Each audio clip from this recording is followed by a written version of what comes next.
नमस्कार दोस्तों, जय श्री कृष्णा, राधे राधे, हर हर महादेव।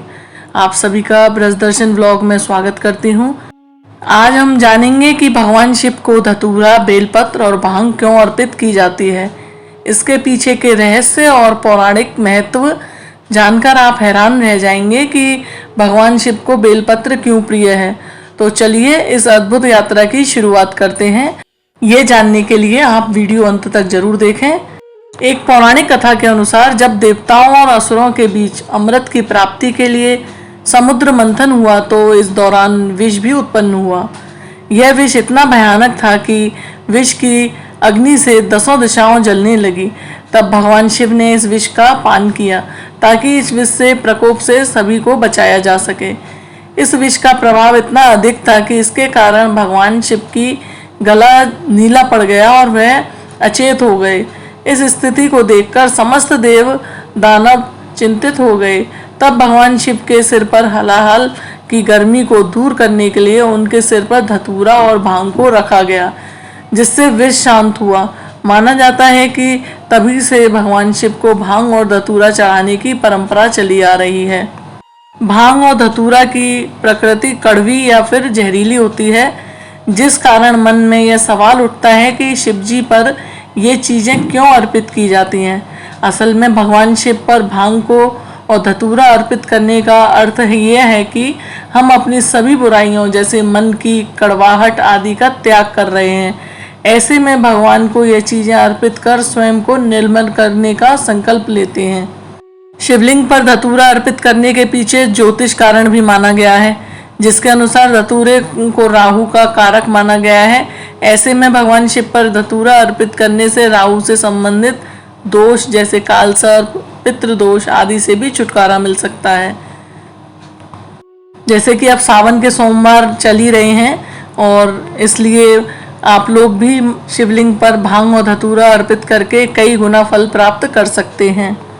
ऐसे ही जब भगवान भोलेनाथ शिव शंकर की सबसे प्रिय चीज़ों की बात आती है तो उसमें सबसे पहले बेलपत्र का भी नाम आता है।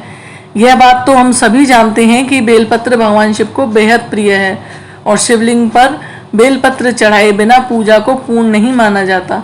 ऐसी मान्यता है कि शिवलिंग पर बेलपत्र अर्पित करने से महादेव प्रसन्न होते हैं। इसलिए इन सोमवार के जो व्रत कर रहे हैं उनमें भोलेनाथ पर बेलपत्र जरूर चढ़ाएं। तो आइए जानते हैं कि शिव जी को बेलपत्र इतना प्रिय क्यों है। इसकी वजह जानते हैं।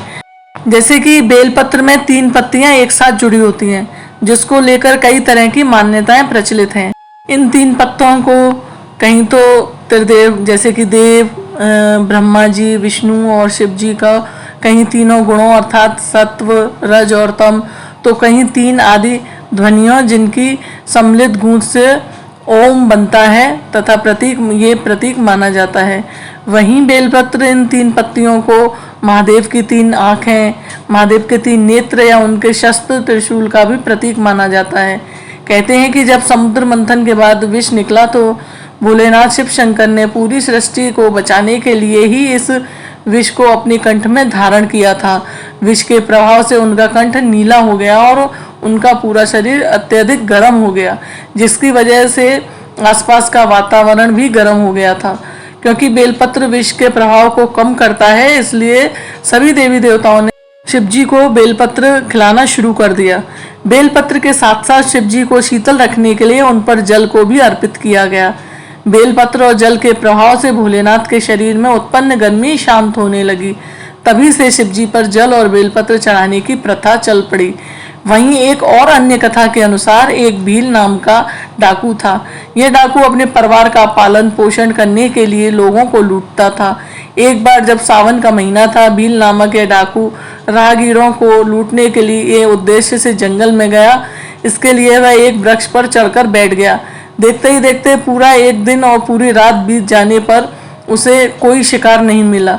जिस पेड़ पर वह डाकू चढ़कर छिपा हुआ था वह पेड़ बेल का पेड़ था। रात दिन पूरा बीत जाने के कारण वह परेशान हो गया और बेल के पत्ते तोड़कर नीचे फेंकने लगा। उसी पेड़ के नीचे एक शिवलिंग स्थापित थे।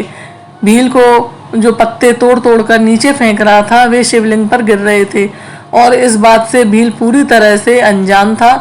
भील द्वारा लगातार फेंके जा रहे बेल के पत्ते शिवलिंग पर गिरने से भगवान शिव प्रसन्न हुए और अचानक डाकू के सामने प्रकट हो गए।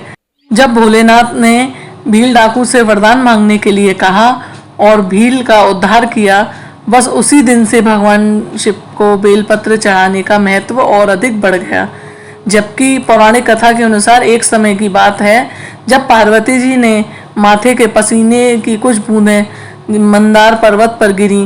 पार्वती जी के उस पसीने की कुछ बूंदों से बेल का वृक्ष उत्पन्न हुआ। वहीं शास्त्रों के अनुसार देवी पार्वती जी घोर तप के बाद शिव जी की अर्धांगिनी बनी और सबसे पहले महादेव को राम नाम लिखकर बेलपत्र माता पार्वती ने ही चढ़ाया था। बेलपत्र चढ़ाते समय इन नियमों का ध्यान रखें। भगवान शिव को बेलपत्र अर्पित करते समय ध्यान रखें कि एक साथ जुड़ी हुई 3 पत्तियों वाली बेलपत्र ही चढ़ानी चाहिए। भगवान शिव को बेलपत्र अर्पित करते समय इस बात का भी ध्यान रखना चाहिए कि इसकी पत्तियां कहीं से भी कटी फटी ना हो और या फिर उनमें कहीं छेद ना हो। बेलपत्र को कभी भी अशुद्ध नहीं माना जाता। शिव जी को चढ़ाए गए बेलपत्र को दोबारा धुलकर भी चढ़ाया जा सकता है। तो दोस्तों, अब आप जान गए होंगे कि क्यों भगवान शिव को धतूरा, बेलपत्र और भांग अर्पित की जाती है। इन सभी का पौराणिक और धार्मिक महत्व अनमोल है जो हमारे आराध्य शिव शंकर को प्रिय है। अगर आपको ये जानकारी पसंद आई हो तो कृपया कर वीडियो को लाइक करें और वीडियो को ज़्यादा से ज़्यादा अपने परिवारजनों और मित्रजनों के साथ शेयर अवश्य करें जिससे उनको भी ये जानकारी प्राप्त हो सके। और ब्रज दर्शन व्लॉग चैनल को सब्सक्राइब करना ना भूलें। धन्यवाद। अगली वीडियो में फिर मिलेंगे, तब तक के लिए हर हर महादेव।